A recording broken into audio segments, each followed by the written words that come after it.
இப்போ நம்ம கூட இருக்கிறது ஒரு நம்மளுடைய மலேசியன் ட்ரீம் ஆக்ட்ரஸ்ன்னு சொல்லலாம், Jasmine. So we shall ask her எப்படி இந்த படத்தில் ஆக்ட் பண்ணாங்க, எப்படி இருந்துச்சு அவங்களோட எக்ஸ்பீரியன்ஸ், இந்த படத்தை பற்றின விஷயங்களை நம்ம மேலும் அவங்கள கேட்டு தெரிஞ்சுக்கலாம். ஸோ ஹாய், காதல் லானி படத்தோட ஆடியோ லான்ச்சுக்காக வந்திருக்கிறீங்க. இந்த படத்தில் நீங்கள் ஆக்ட் பண்ணியிருக்கிறீங்க. ஸோ அதை பற்றின எக்ஸ்பீரியன்ஸ் கொஞ்சம் சொல்லுங்கள். ஓகே, காதலானின் ஒரு காதலான ஒரு டைட்டிலு. ஸோ இதில் வந்துட்டு ஒரு லவபிள் கேர்ளாக தான் இருக்கேன். பட் செகண்ட் ஹாஃபில் வந்து ஒரு டிஃப்ரெண்டான ஒரு கேரக்டர் கொடுத்துருக்காரு டேரக்டர்ஸ்.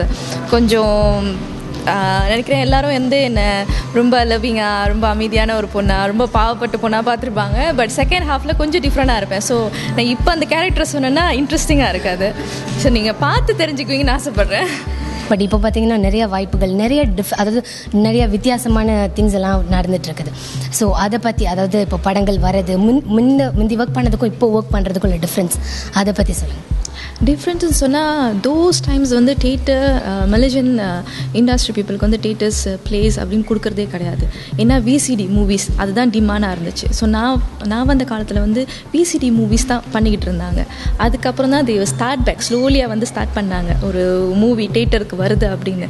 பட் இப்போ வந்து நான் சொன்ன industry is really improving a lot. நிறைய சேஞ்சஸ் இருக்குது, நிறையா நியூ கமர்ஸ், நியூ டேரக்டர்ஸ், ஒரு dynamic directors are coming up. So அதனால் ஆனால் நான் என்ன விருப்பப்படுறேன்னா வந்து ஒரு தேட்டரில் ஒரு தமிழ் படம்னாங்கிறது வந்து ஒரு ஜஸ்ட் ஒரு இந்தியன் தேட்டர், இப்போ ஒரு சாதாரண ஒரு தேட்டரில் மட்டும் ஓடக்கூடாது, இன்டர்நேஷ்னல் லெவலில் ஓடணும், ஓவர்சீஸ் அந்த மாதிரி போகணும். And not only in one theatre.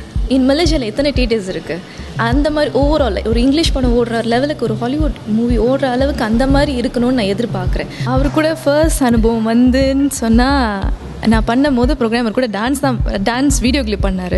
So அதுக்கப்புறம் வந்து ஹோஸ்டிங் கூப்பிட்டாரு, ரிதம் அண்ட் ராகம். ஃபியூ எபிசோட்ஸ் நான் பண்ணேன். அது வந்து வெரி குட் எக்ஸ்பீரியன்ஸ்னு சொல்லலாம். ஒரு நாளைக்கு வந்து ஒரு 5 எபிசோட் ஷூட் பண்ணுவார். Very good experience. அதுதான் நான் வந்து மகாராஜ் ரவி கூட வந்து ஃபர்ஸ்ட் பண்ணேன். அதுக்கப்புறம் நிறைய வீடியோ கிளிப்ஸ் பண்ணியிருக்கேன்.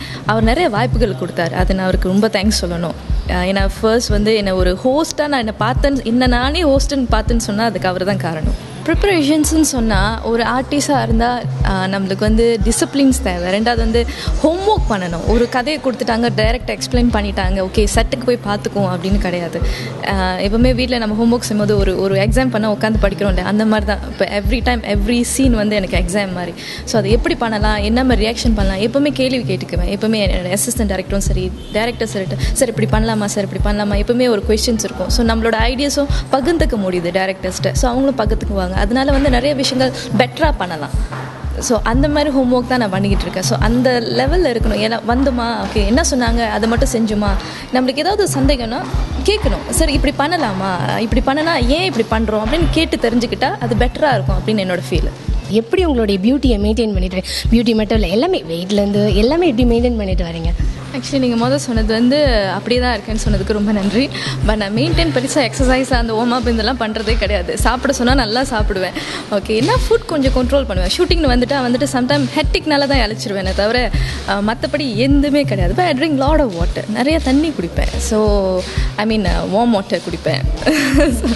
ஸோ அந்த வகையில் எஸ், பட் லைட்டாக வார்ம் பண்ணிக்குவேன். அந்த வகையில் தான். நாட் அதுக்குன்னு தனியாக சீக்ரெட்லாம் எதுவுமே கிடையாது. We should eat healthy foods, take lot of vegetables, drink lot of water.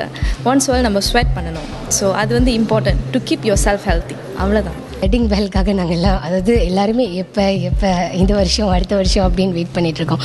So அதை பற்றி, அதாவது எப்போ அப்படின்னு பிளான் இருக்கா? அது ஓகே, நீங்கள் மட்டும் இல்லை, நான் எங்கே போனாலும் எந்த இடத்துல போனாலும் இந்த கொஷின் வந்து இல்லாமல் இருந்ததே கிடையாது. இப்போ மகாராஜ் கூட அங்கே வந்து தூண்டி விட்டுட்டு கேமரா பின்னால் நின்று இந்த கேள்வி கேட்டே ஆகணும் அப்படின்னு வெயிட் பண்ணுறாரு, எனக்கு தெரியும். Actually no plans right now. கண்டிப்பாக பிளான் பண்ணணுன்னு கண்டிப்பாக என்னோடய ஃபேன்ஸ்க்கும் சரி உங்களுக்கும் கண்டிப்பாக தெரிய போகுது. அது திடீர்னு நடக்கும். ஆனால் எப்போ நடக்கும்னு ஒன்று எனக்கே தெரியாது. கண்டிப்பாக நான் சொல்லுவேன் எப்போ அப்படின்ட்டுன்னு. When the time right time வந்துச்சுன்னா கண்டிப்பாக definitely will let you all know. Okay, hi guys, I'm Jasmine Michael here. உங்களுக்கு உள்ளூர் நிகழ்ச்சி பற்றி தெரியணும்னா dcinema.tv கண்டிப்பாக போய் பாருங்கள். ஏன்னா உள்ளூர் நிகழ்ச்சி பற்றி மட்டும் இல்லை, எல்லா சினிமா நிகழ்ச்சி எல்லாத்தையும் நீங்கள் அதில் போய் பார்க்கலாம்.